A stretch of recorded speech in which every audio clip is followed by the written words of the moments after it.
You wake slowly in the cool darkness before dawn. The stone floor beneath your sleeping mat feels cold against your bare shoulder, where the thin wool blanket has slipped away during the night. For a moment, you lie still, listening to the silence of the temple complex. Somewhere in the distance, you can hear the faint bleating of a goat, probably one of the animals kept in the sanctuary's pens, waiting to be offered in sacrifice later today. Your small room is barely large enough to contain your sleeping mat, a wooden chest for your few possessions, and a clay oil lamp that sits unlit in the corner. The walls are smooth plaster, painted white long ago, but now tinged with the grey residue of countless oil lamp flames. There is no window. A narrow doorway, covered by a simple curtain of undyed linen, separates your quarters from the corridor beyond. You sit up slowly, rubbing the sleep from your eyes. Your joints ache slightly. You are not old, perhaps 30 years of age, but the years of hard work have left their mark on your body. Your knees complain as you stand, and you feel the familiar stiffness in your lower back that comes from sleeping on stone floors for most of your life. In the darkness, you reach for the water jug beside your mat. The clay is smooth and cool under your fingers. You pour a small amount into your cupped hand and splash it on your face. The water is cold, drawn yesterday evening from the spring that flows near the western wall of the sanctuary. You drink a few sips directly from the jug, feeling the cold liquid trace a path down your throat and into your empty stomach. You dress in the darkness, pulling on the same simple chiton you wore yesterday. It is made of undyed wool, rough against your skin, but warm enough in the cool morning air. The garment reaches to your knees and is belted at the waist with a strip of worn leather. You own 2 such garments, but the other is being washed, so this one must serve again today. It carries the faint smell of incense smoke and lamp oil, the perpetual fragrances of temple life. Before leaving your room, you kneel beside your sleeping mat and fold it carefully. This simple task is one of the first rituals of your day. You smooth out the wrinkles in the wool, pressing your palms flat against the fabric. Then you fold it once, twice, 3 times, creating a neat rectangle that you place against the wall. The blanket receives the same careful attention. These small acts of order give structure to your day, create boundaries in a life that often feels boundless in its monotony. You push aside the linen curtain and step into the corridor. The darkness here is absolute. You know these passages so well that you do not need light to navigate them.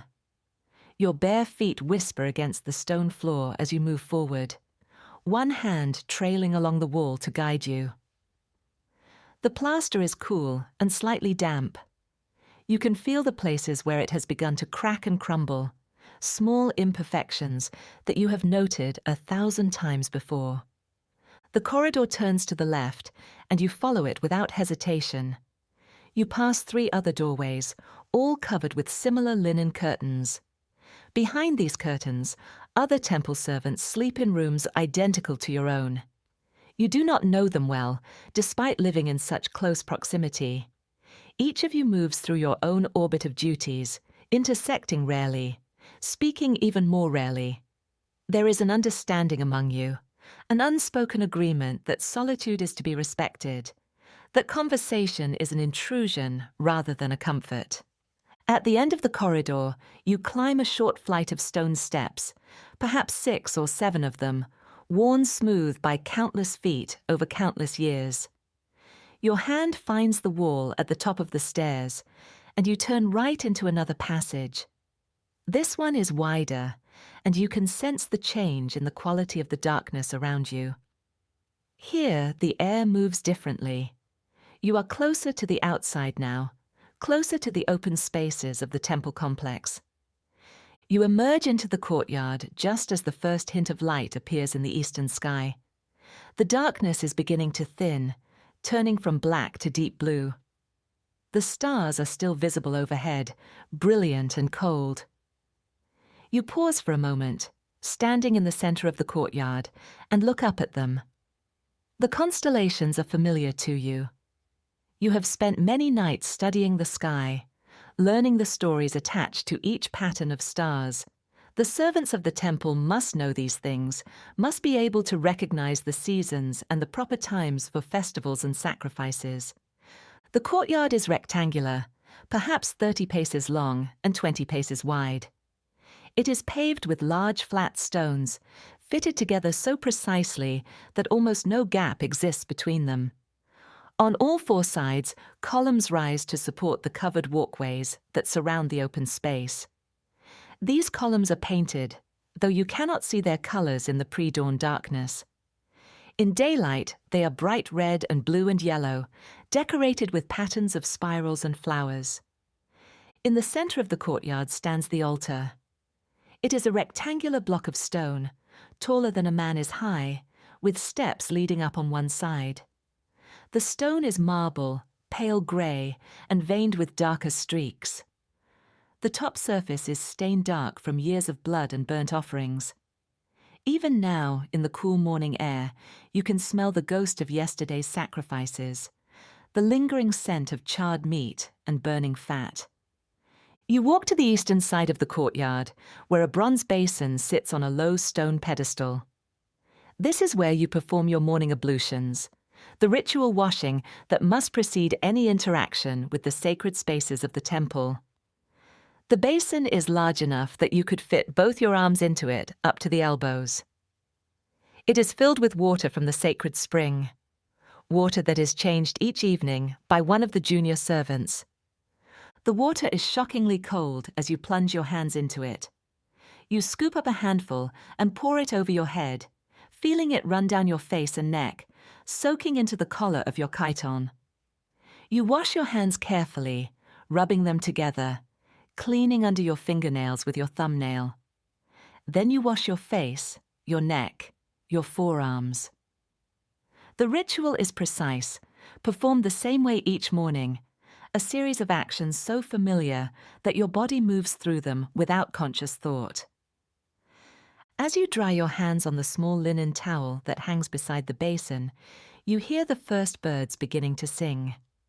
The sound comes from the grove of olive trees that grows on the southern side of the sanctuary. The birds are greeting the approaching dawn, their voices high and clear in the still air. You listen to them as you make your way toward the storeroom, where the lamps and oil are kept. The storeroom is small and windowless, cut into the thick wall that surrounds the sanctuary.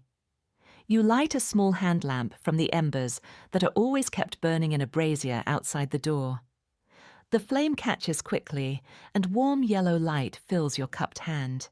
You carry the lamp into the storeroom, holding it high to illuminate the shelves that line the walls. Here, arranged in careful rows, are the dozens of clay lamps that must be filled and lit each day. Some are simple and utilitarian, plain red clay, formed in the basic shape that every lamp maker knows. Others are more elaborate, decorated with relief patterns of gods and heroes, their surfaces glazed and shining. All of them must be tended, regardless of their beauty or plainness. You begin the work of preparing the lamps for the day. This is your primary duty, the task that occupies most of your waking hours. Each lamp must be checked. If the wick is burned down too far, you must trim it or replace it entirely. If the oil reservoir is low, you must refill it from the large storage jars that stand against the back wall of the storeroom. If the lamp itself is dirty, crusted with carbon residue, or spilled oil, you must clean it. You work methodically, picking up each lamp in turn, examining it in the light of your hand lamp, making whatever adjustments are necessary. The wicks are made of twisted flax fibers, and you keep a supply of fresh wicks in a basket on one of the shelves. The oil is olive oil, the standard grade used throughout Greece for lamps.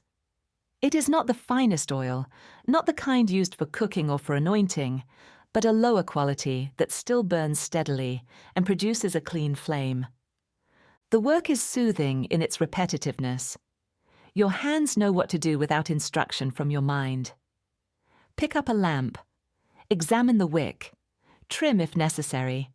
Check the oil level. Refill if needed.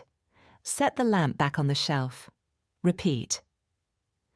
Your thoughts drift as you work, floating like leaves on the surface of still water. You think about the day ahead. It will be much like yesterday, and much like the day before that. After preparing the lamps, you will carry them to their designated locations throughout the temple complex.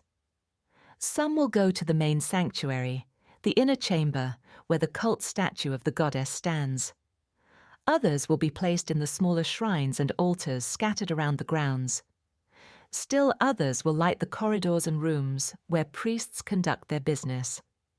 Once the lamps are in place, there will be other tasks: sweeping the floors, collecting the offerings left by worshippers, assisting with preparations for sacrifices, fetching water, carrying messages, serving meals to the senior priests.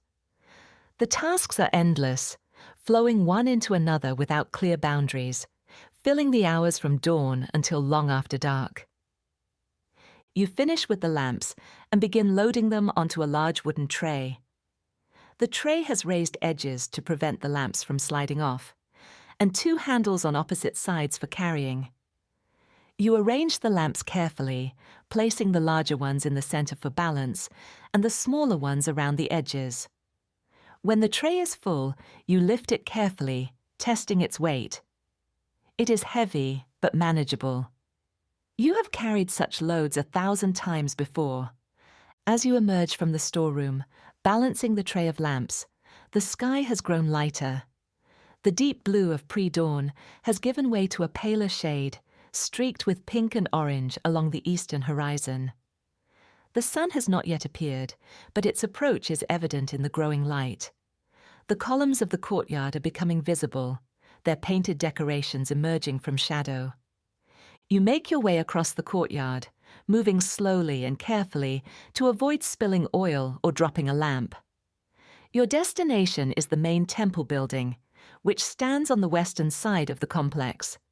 It is a rectangular structure raised on a platform of 3 steps, with columns along the front supporting a triangular pediment. The building is made of limestone, its surface covered with a thin layer of plaster that has been painted white. In the growing light, the temple seems to glow softly, reflecting the colors of the dawn sky. You climb the steps carefully, one at a time, pausing after each to ensure your balance.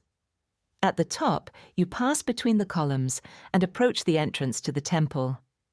The doors are massive, made of bronze, covered with intricate relief decorations, showing scenes from the myths of the goddess. They stand open now, as they always do during the day, held back by bronze hooks set into the floor. Inside, the temple is dim and cool.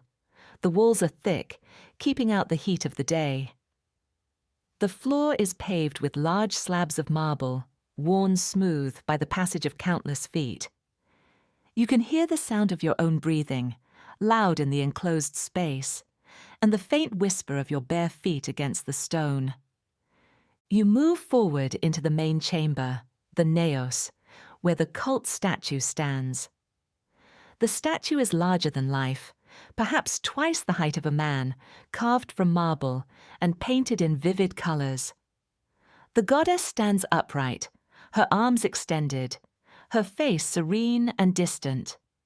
She wears a long flowing robe painted in shades of blue and gold, and her hair is arranged in elaborate braids.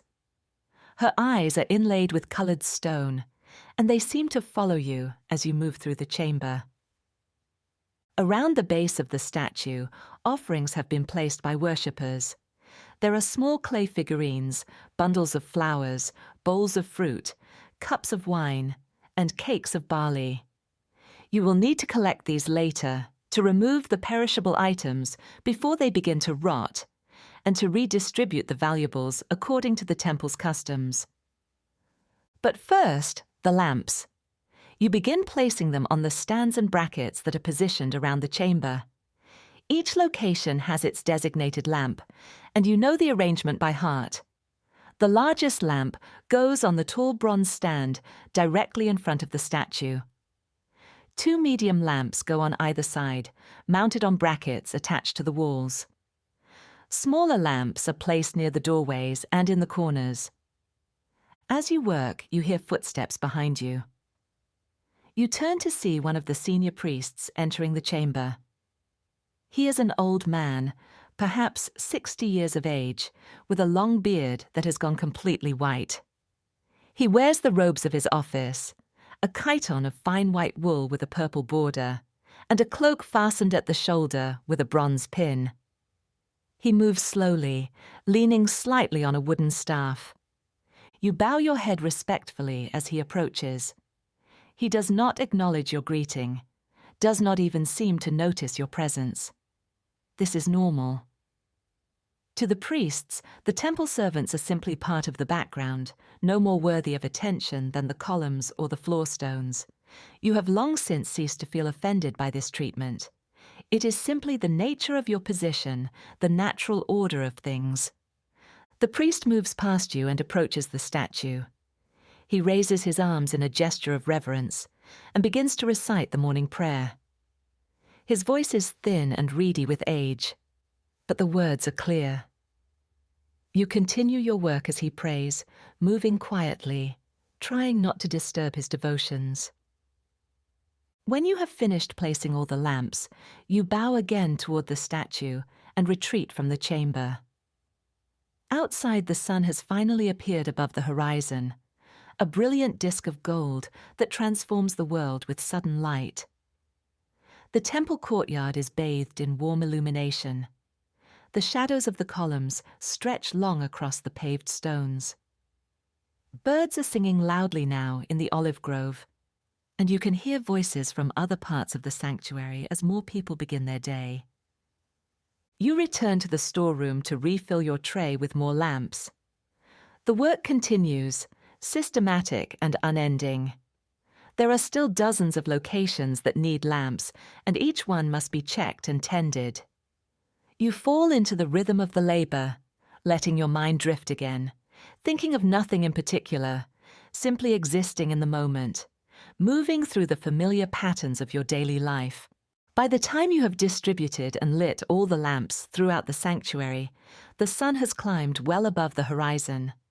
The morning air has warmed, and you can feel sweat beginning to form on your forehead and between your shoulder blades.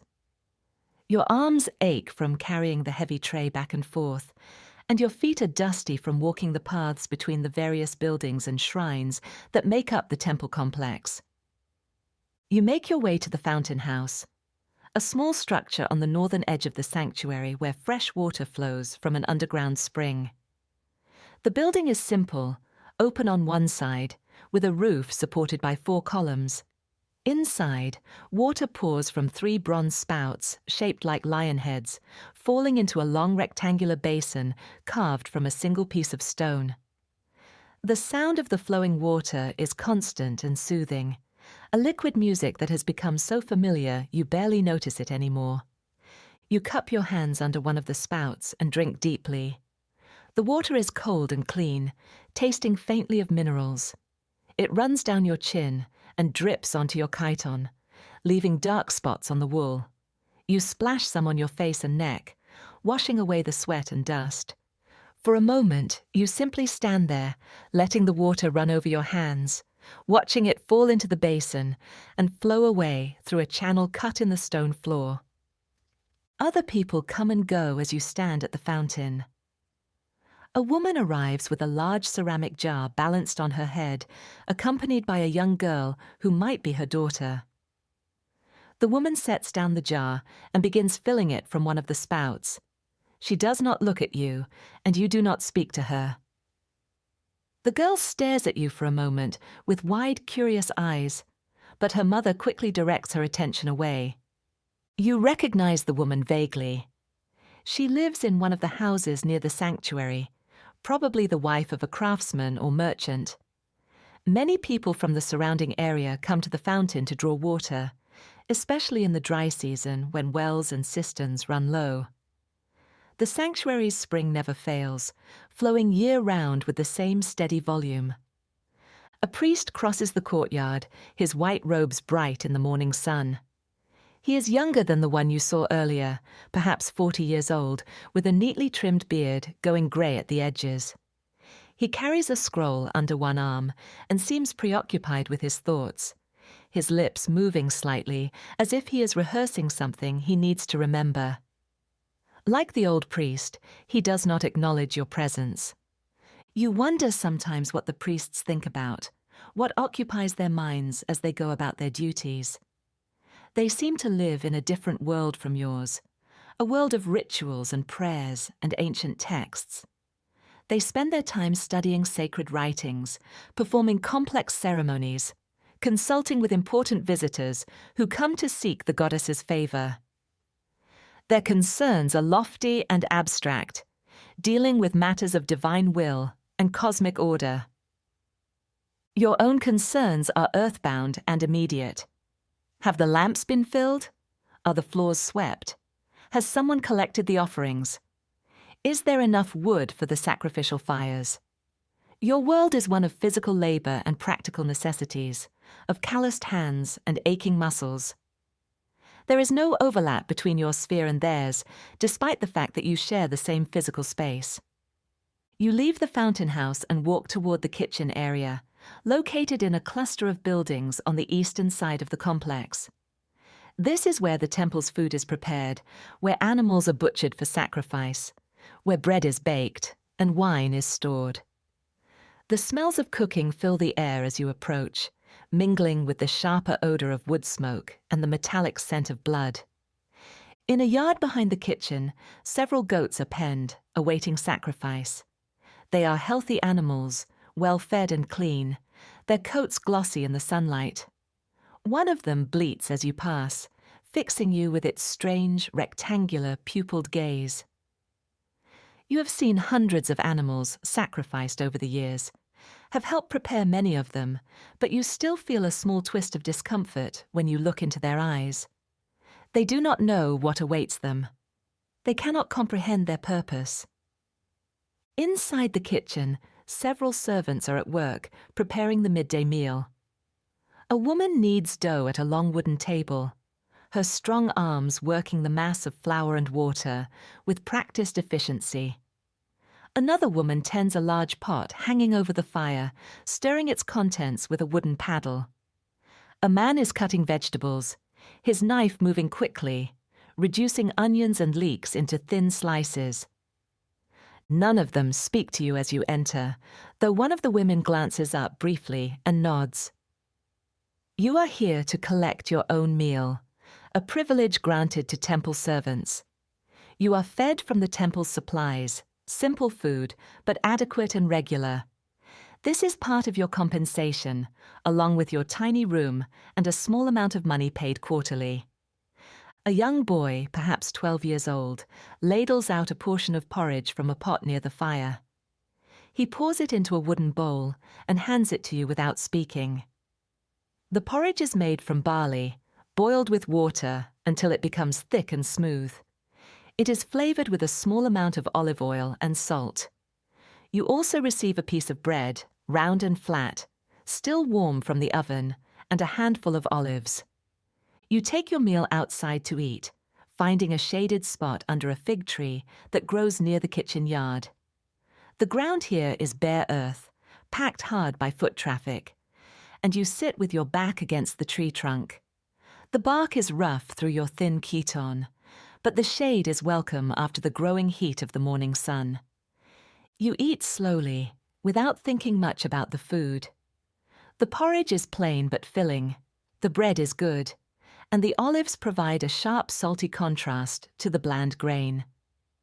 As you eat, you watch the activity in the kitchen yard.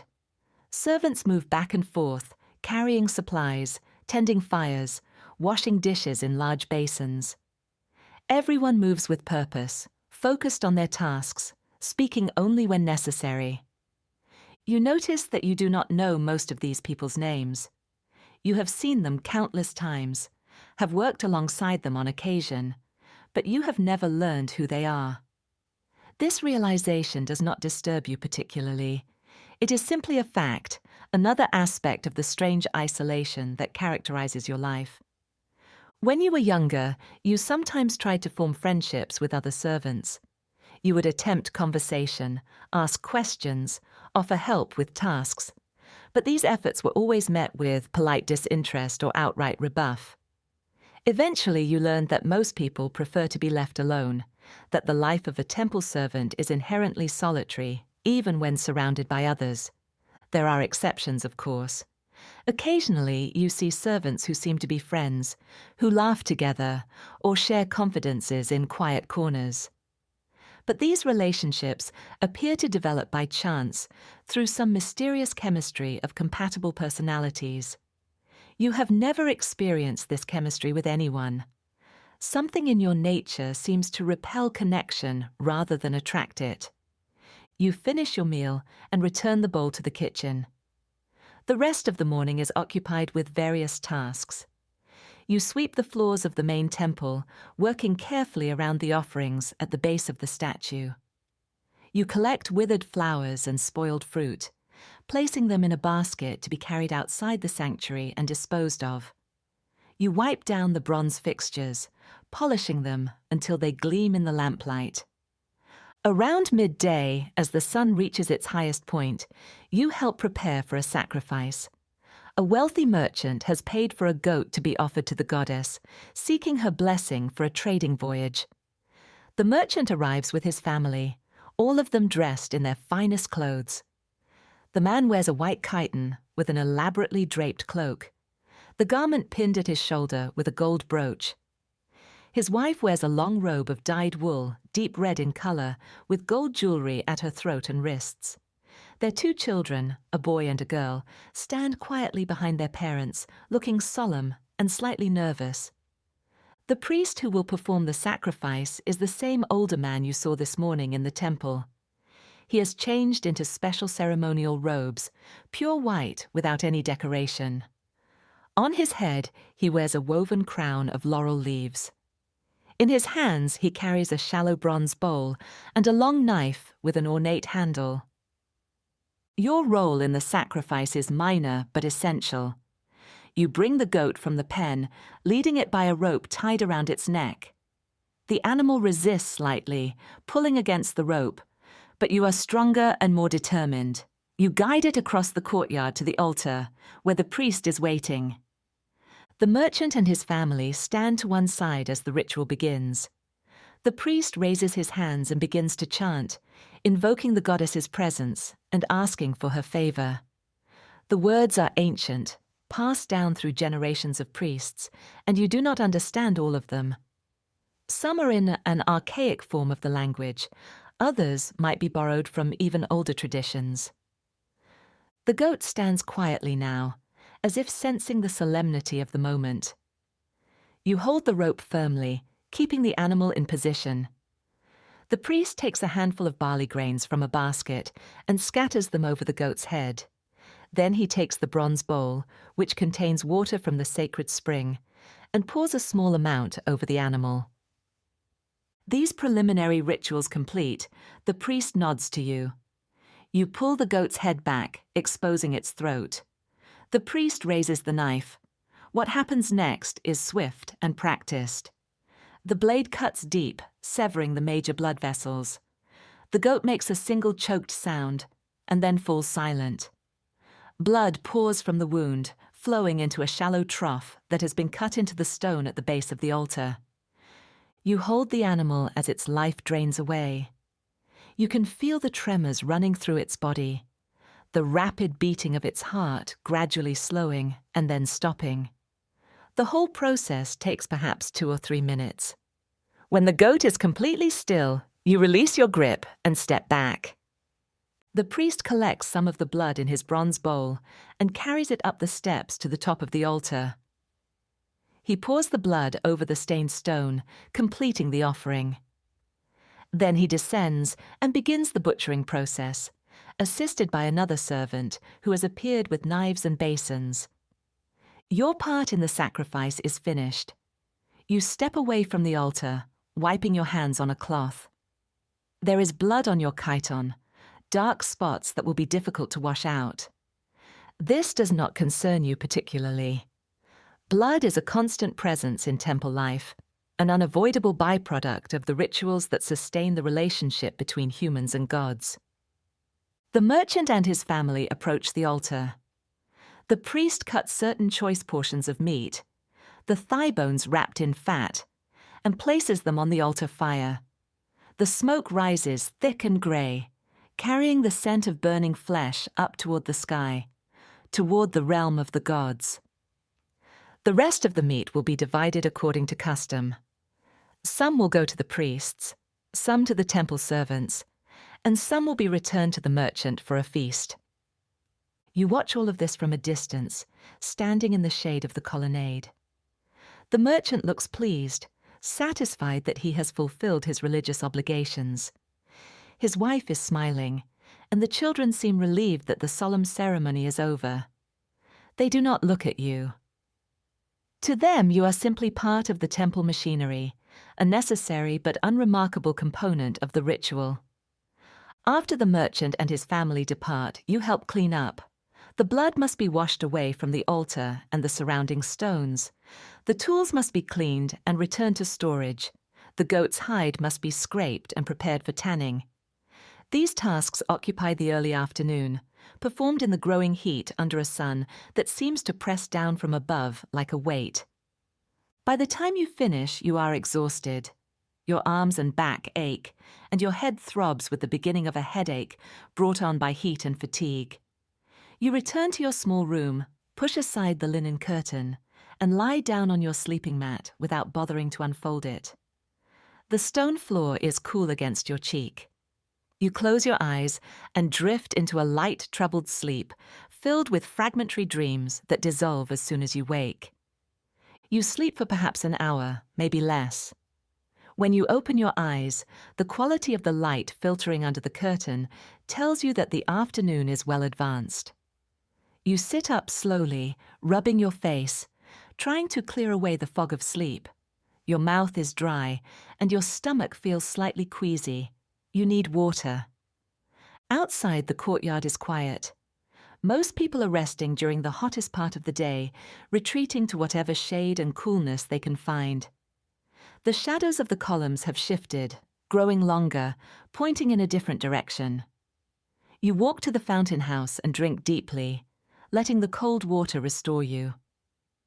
The remainder of the afternoon passes in a blur of small tasks. You check the lamps again, trimming wicks and refilling oil. You carry a message from one priest to another, walking through the sanctuary's shaded walkways. You help move some heavy storage jars from one building to another, working alongside two other servants who speak to each other in low voices, but do not include you in their conversation. As evening approaches, you begin the process of lighting the lamps. You start with the ones in the main temple, carrying a small torch from lamp to lamp, touching the flame to each wick until it catches and burns steadily. The work is peaceful, almost meditative. You move through the dimming rooms, creating light, pushing back the darkness. Outside, the sun is setting, painting the sky in shades of orange and red and purple. The evening air is cooler now, pleasant after the heat of the day. You can hear the evening prayers being chanted in the main temple, the voices of the priests rising and falling in familiar cadences. When all the lamps are lit, when the temple complex is illuminated against the gathering night, you are finally released from your duties. You collect your evening meal from the kitchen, another portion of porridge and bread, and return to your room. You sit on your sleeping mat and eat in the darkness, too tired to light your own lamp. After eating, you lie down and pull the thin blanket over yourself. Through the curtained doorway, you can see a sliver of the night sky, stars beginning to appear in the deepening blue. You think about tomorrow, which will be much like today, and the day after that, and all the days stretching forward into an uncertain future. Sleep comes slowly. You lie in the darkness, listening to the silence, feeling the emptiness of your small room and the larger emptiness of your life. You wonder, as you often do, what you are doing here, why you continue day after day in this cycle of repetitive labor and solitary existence. But there are no answers to these questions, only more questions, and eventually you stop thinking and slip into the blankness of sleep. Morning comes again as it always does. You wake to the same darkness, the same cold stone floor, the same sequence of actions that begin each day. You wash, you dress, you prepare the lamps, you carry them to their designated locations. The work absorbs you, fills the hours, gives structure to time that would otherwise be shapeless and meaningless. But today, as you work, your mind drifts backward. Perhaps it is the quality of the light, the particular angle of the sun as it streams through the columns of the temple. Perhaps it is simply a chance association, some random trigger that opens the locked rooms of memory. Whatever the cause, you find yourself thinking about how you came to be here, about the path that led you to this life of service and solitude. You were not born to the temple. Your childhood was spent in a small village, perhaps 2 days' walk from here, in the hills where olive groves cling to rocky slopes and goats graze on scrubland too rough for cultivation. You can still remember the house where you grew up, a simple rectangular structure built of stone and mud brick, with a roof of thatch and a single room that served all purposes. Your father was a farmer, though that word suggests more prosperity than he possessed. He had a small plot of land, mostly poor soil, that yielded meager crops of barley and lentils. He also kept a few goats and chickens. The work was constant and exhausting, and the rewards were barely sufficient to keep the family fed. You remember him as always tired, always worried, his face creased with lines of anxiety even though he was not old. Your mother was a quiet woman, worn down by childbearing and endless labor. She had given birth to 7 children, though only 4 survived past infancy. You were the 3rd child, the 2nd son. Your older brother was named Klytos, and you remember him as strong and confident, your father's favorite and obvious heir. There was a younger brother, Theron, and a sister, Malena, the baby of the family. Life in the village was hard, but not without its pleasures. You remember running through the olive groves with other children, playing games of chase and hide and seek among the gnarled ancient trees. You remember swimming in the stream that ran through the valley in spring, the water cold and clear, flowing over smooth stones. You remember festivals and celebrations, times when the whole village gathered to share food and wine, when musicians played and people danced. But you also remember being different, somehow set apart even as a child. While other children formed easy friendships, groups of companions who did everything together, you remained on the margins. You were not bullied or excluded exactly, but neither were you truly included. You were tolerated rather than welcomed, accepted but not embraced. You tried to understand what made you different. You were not obviously deformed or stupid. You could run as fast as the other children, climb as high, work as hard. But there was something in your manner, some quality you could not identify or change, that kept others at a distance. Perhaps you were too quiet, too serious, too lost in your own thoughts. Perhaps you lacked some essential social skill that others possessed naturally. Your father seemed disappointed in you, though he never said so directly. You could see it in his eyes when he looked at you, a kind of puzzled frustration. Your brother Klytos was at everything he wanted, strong and capable and cheerful, while you were introspective and uncertain, prone to staring into space when you should have been working. Your mother was kinder, but she had little time for any individual child, overwhelmed as she was by the demands of survival. When you were about 11 or 12 years old, something happened that changed the course of your life. A priest from the temple came to your village. This was not unusual. Priests traveled regularly through the countryside, collecting tithes, checking on local shrines, ensuring that proper rituals were being maintained.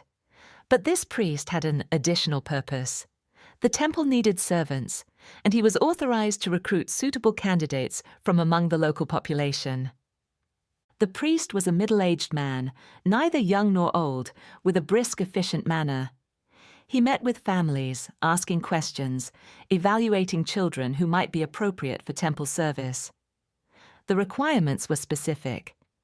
The children needed to be healthy and strong enough for physical labor, but they also needed to be reasonably intelligent, capable of learning the complex routines and rituals of the temple. They needed to be old enough to work, but young enough to be trainable. Your father saw an opportunity. Your brother Kleitos would inherit the farm, such as it was. And your younger brother Theron would help him work it. But you were surplus, an extra mouth to feed, with no clear role in the family's future. If you went to the temple, it would be one less person to support. And there was a small payment involved, a sum of money given to families who provided children for temple service. It was not a large amount, but to your father it was significant. You remember the day the priest came to your house. You stood outside while he and your father spoke, unable to hear their words, but sensing that your fate was being decided. Your mother stood nearby, holding your little sister, her face expressionless. Your brothers watched from a distance, Kleitos with apparent indifference, Theron with wide, curious eyes. When your father called you over, you approached slowly, your heart beating fast with undefined fear. The priest looked you up and down, assessing you like livestock. He asked you questions. Could you read? No. Could you count? Yes, a little. Were you strong? You nodded. Had you ever been seriously ill? Your father answered for you. No, you had always been healthy. The priest seemed satisfied. He explained what would be required. You would go to the temple to serve for a period of 5 years. During that time, you would be fed and housed, and you would be taught various skills. At the end of 5 years, you would be free to leave if you wished, though many servants chose to stay, as the temple provided more security than most could find elsewhere. If you stayed for 10 years, you would receive a small plot of land as a reward. If you stayed for life, you would be cared for in your old age. Your father agreed immediately. You had no say in the matter. Children did not make such decisions. You were told that you would leave with the priest in 2 days, when he had finished his circuit of the surrounding villages. You were instructed to prepare yourself, though what preparation was possible you could not imagine. Those 2 days remain vivid in your memory, even now after so many years. They had a strange quality, as if everything was slightly unreal, as if you were watching your own life from a distance. Your mother gave you your older brother's outgrown chiton to take with you, patching a tear in the shoulder with a scrap of cloth. She also gave you a small wooden cup that had been yours since childhood, though you would have no real use for it at the temple. Your father said very little to you during those final days. On the last evening, he placed his hand briefly on your head in what might have been a gesture of blessing or simply farewell. Your brothers barely acknowledged your departure. Your sister cried, though she was too young to understand what was happening. On the morning you left, your mother walked with you to the edge of the village where you were to meet the priest. She did not cry, but her face was tight with suppressed emotion. She kissed your forehead and told you to be brave and obedient. Then she turned and walked back toward the house without looking back. You watched her go, watched her figure grow smaller in the distance, and felt a cold emptiness spreading through your chest. The priest arrived with a small cart pulled by a donkey. In the cart were 2 other children, both boys, both looking frightened and lost. You climbed in with them, and the journey began. The priest walked alongside the cart, occasionally speaking to the donkey, but not to you. The other children did not speak either, each lost in their own thoughts and fears. The journey to the temple took most of the day. You traveled along rough roads through hills covered with scrubby vegetation. Occasionally, you passed through other villages, small clusters of houses where people stopped their work to watch you pass. You saw other children playing, and you thought about how your own life of play and relative freedom was ending. How you were moving toward something unknown and probably difficult. By late afternoon, you could see the temple complex in the distance, a collection of white buildings on a hilltop, columns and walls gleaming in the sun. As you drew closer, you began to understand the scale of the place.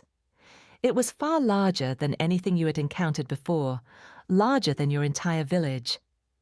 The walls surrounding the sanctuary were tall and thick, built of massive stone blocks.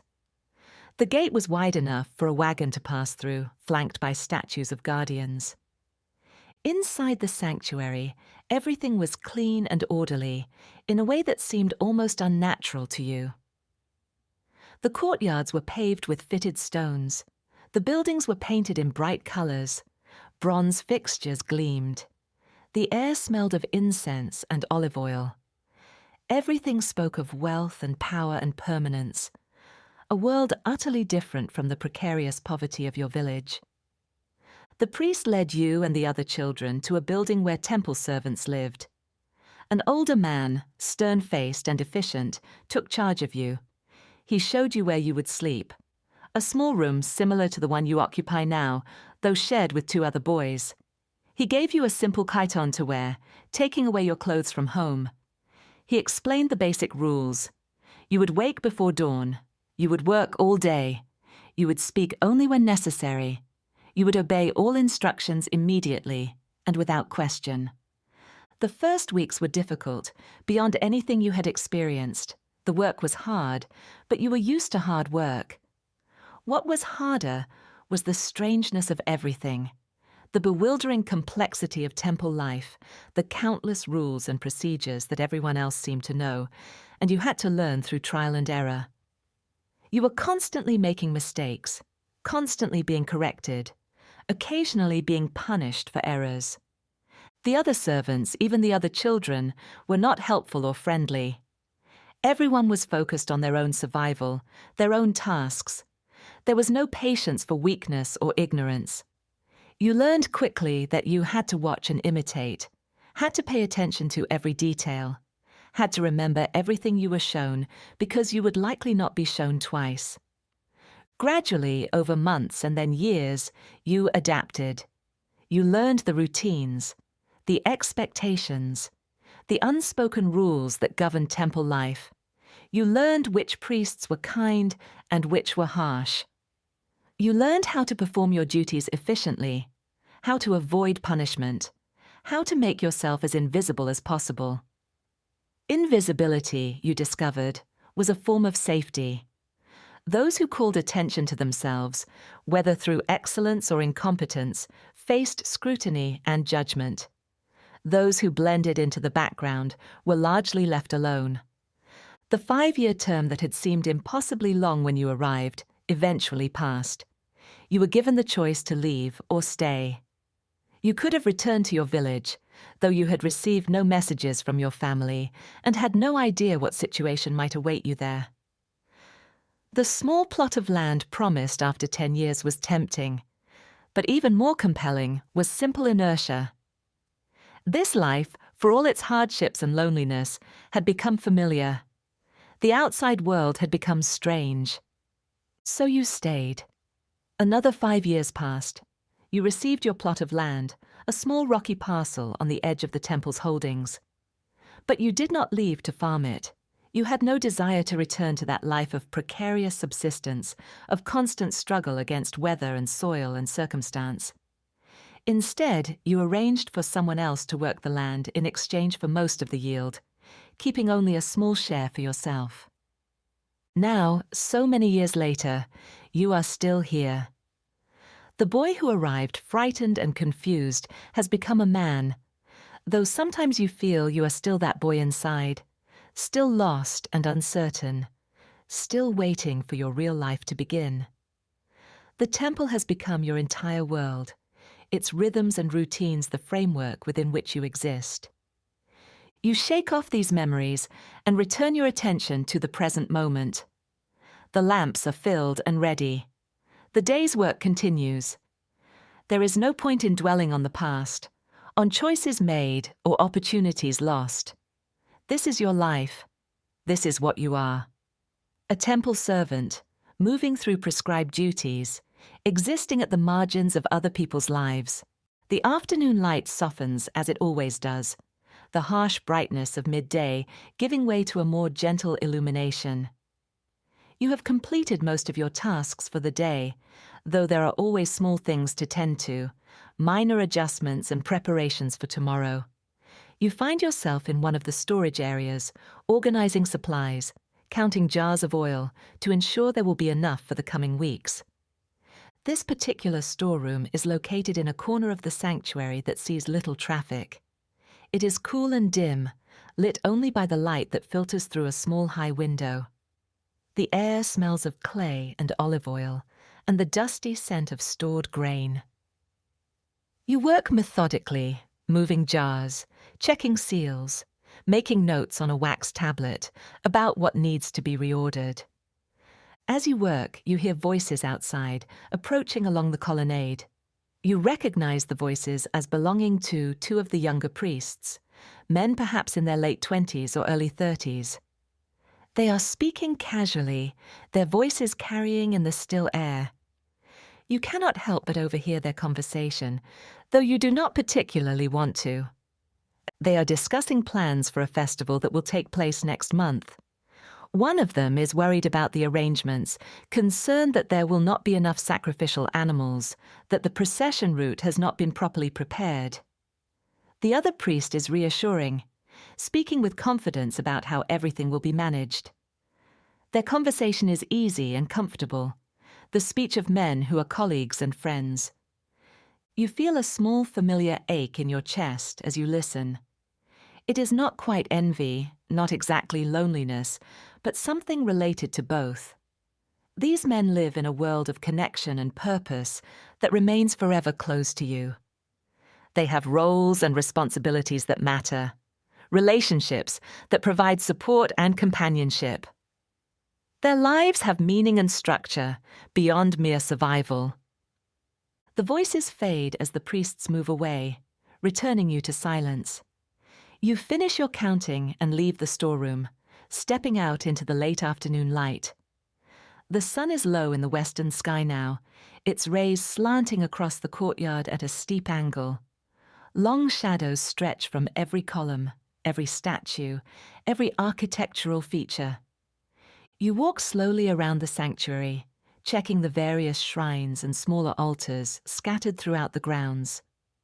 This is another of your regular duties, ensuring that each sacred space is clean and properly maintained. Most of these shrines see only occasional use, visited by worshippers with specific requests or concerns that fall outside the main cult of the goddess. At one shrine, dedicated to a minor agricultural deity, you find an offering that has been left recently. It is a small clay figurine of a bull, crudely made but recognizable. Beside it is a small cake of barley, already growing stale in the open air. You pick up the cake and set it aside to be removed later. The figurine you leave in place. It will remain at the shrine until enough such offerings accumulate, at which point they will all be collected and ritually disposed of. As you stand at the shrine, you try to imagine the person who left this offering. Perhaps a farmer, worried about his cattle or hoping for a good harvest. Perhaps someone who traveled a long distance specifically to make this offering, approaching the shrine with reverence and hope. For that person, this small act of devotion carries weight and meaning. They believe their offering matters, that the god will take notice, that their prayers might be answered. You wonder if the gods do notice. You wonder if they care about the countless small offerings left at their altars, the prayers whispered in the darkness, the sacrifices performed day after day. In your years at the temple, you have seen so much ritual, so many gestures of devotion, that it has all begun to seem mechanical rather than spiritual. The forms are observed, the proper words are spoken, the correct actions are performed. But does any of it actually touch something beyond the material world? You do not know. You are not sure it matters whether you know. Your role is not to believe or disbelieve, but simply to maintain the physical infrastructure that makes belief possible for others. You fill the lamps so that sacred spaces remain illuminated.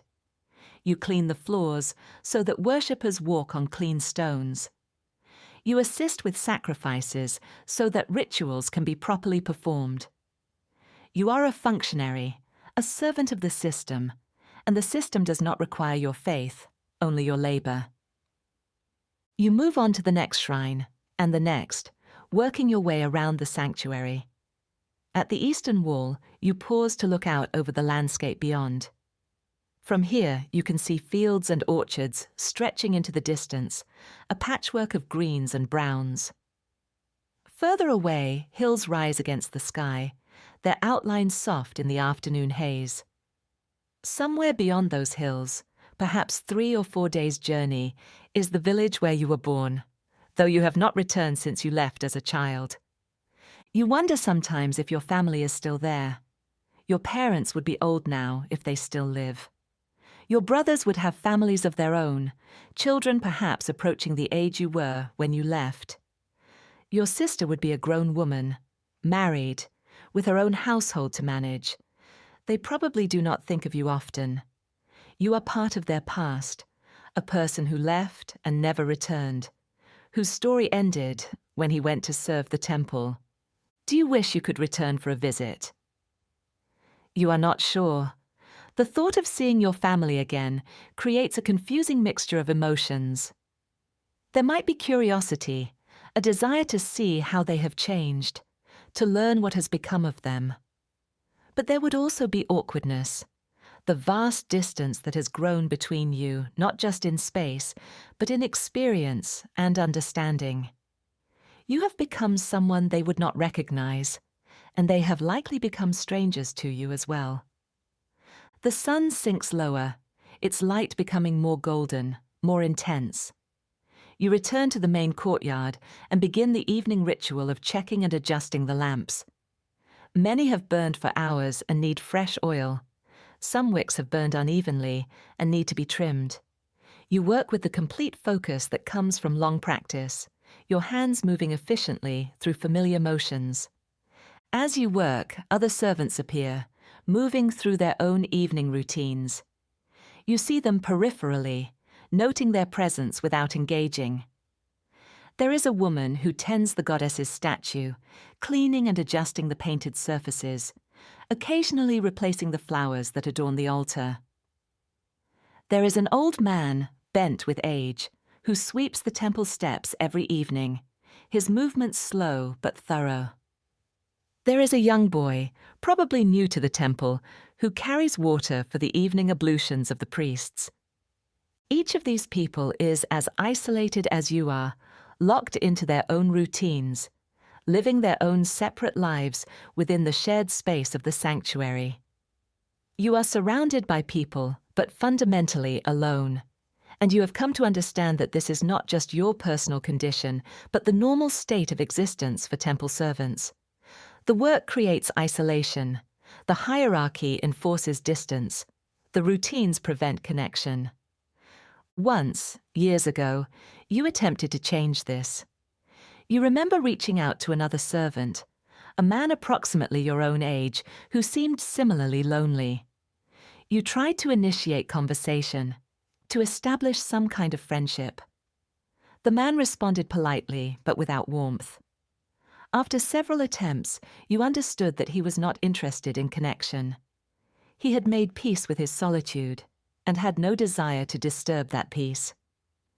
You tried a few more times with other people, but the results were always similar. Eventually, you stopped trying. You accepted that this is how things are, that some people are simply meant to move through life alone. There is a kind of freedom in this acceptance, a release from the constant effort of seeking something that will not be found. You are alone. You will likely always be alone. And that is simply a fact to be acknowledged rather than a problem to be solved. The sky deepens from gold to orange to red. The first stars appear, faint points of light in the darkening blue. The evening is peaceful, the air cooling, carrying the scent of jasmine from somewhere in the garden. You light the last of the lamps and stand for a moment in the courtyard, watching the day end. The priests emerge from the temple for evening prayers. They form a procession, walking in order of seniority, their white robes rustling softly. The oldest priest leads, carrying a staff of office. Behind him come the others, perhaps a dozen in all, ranging from elderly men to younger ones barely out of adolescence. They chant as they walk, their voices blending in harmonious patterns that echo off the columns and walls. You step back into shadow as they pass, making yourself invisible. This is their moment, their ritual, and you are not part of it except as stage crew, as maintainer of the backdrop against which their sacred drama unfolds. They circle the altar 3 times, pausing at each cardinal direction to offer prayers. Then they climb the steps to make offerings, pouring libations of wine and oil, burning incense in bronze censers. The ceremony is beautiful in its way, you have to admit. The flowing robes, the rhythmic chanting, the careful choreography of ritual movements, all combine to create something greater than the sum of its parts. For a moment, watching from shadow, you can almost understand why people believe. The ritual creates an atmosphere that feels charged with meaning, as if the boundary between human and divine has become permeable. But the moment passes. The priests complete their ceremony and file back into the temple. The courtyard empties, returning to silence. The spell, if it was a spell, breaks. You are left with the familiar reality of stone and lamplight, of duties completed and duties waiting to be performed again tomorrow. You make your way to the kitchen for your evening meal. The cook, an older woman with grey hair pulled back in a severe bun, ladles out porridge and hands you bread without speaking. You take your food and find a place to eat, sitting on a low wall at the edge of the courtyard. The stone is still warm from the day's sun, a pleasant sensation against your legs. As you eat, a cat appears, a scrawny tabby that lives somewhere in the sanctuary sus. It approaches cautiously, eyes fixed on your bread. You break off a small piece and toss it toward the cat. The animal snatches it up and retreats a few paces before eating. You toss another piece and the cat repeats the process. This becomes a small game. You offer bits of bread and the cat accepts them, gradually coming closer. Eventually the cat sits just beyond arm's reach, watching you with its unblinking green eyes. You feel a small warmth toward this creature, this fellow inhabitant of the margins. The cat too lives at the edge of the temple world, tolerated but not truly belonging, surviving on scraps and by its own resourcefulness. Perhaps you and the cat are more similar than you and any of the humans who share this space. When you have finished eating, you return your bowl to the kitchen and walk slowly back to your room. The sanctuary is fully dark now, illuminated only by the countless lamps you have filled and lit. The lamplight creates pools of warm yellow glow, separated by expanses of shadow. You walk through light and shadow, a rhythm that matches your breathing. In your room, you light your own small lamp and sit on your sleeping mat. You have no particular tasks to occupy the evening. You could prepare clothes for washing. You could check your small store of personal possessions. But you lack the energy for even these simple activities. Instead, you simply sit, watching the flame of your lamp, letting your mind drift. You think about the years that have passed, about the life you have lived, about the person you have become. There is regret, certainly. You regret the connections never made, the experiences never had. the potential never fulfilled. But there is also a kind of peace that comes from acceptance. This is who you are. This is the life you were given. It is not the life you might have chosen, but it is yours nonetheless. You think about the goddess whose temple you serve. You realize that in all your years here, you have never really prayed to her, never asked for anything, never sought her intervention in your life. Perhaps this is because you do not believe she would listen to someone like you. Or perhaps it is because you have nothing specific to ask for. What would you pray for? A different life? It is too late for that. Companionship, you have learned to live without it. Purpose, you have your duties, however humble. Or perhaps you do not pray because prayer requires hope, and you have learned to live without hope as well. Hope is for people who believe things can change, who believe the future might be different from the present. You know better. Tomorrow will be like today. Next year will be like this year. The patterns are set, the course is fixed, and there is a kind of comfort in that predictability, a stability that substitutes for happiness. You lie down on your mat and pull your blanket over you. The lamp still burns, but you are too tired to rise and extinguish it. It will burn itself out in an hour or two. Through the curtained doorway, you can see a small patch of night sky studded with stars. The stars are ancient, unchanging, indifferent to human concerns.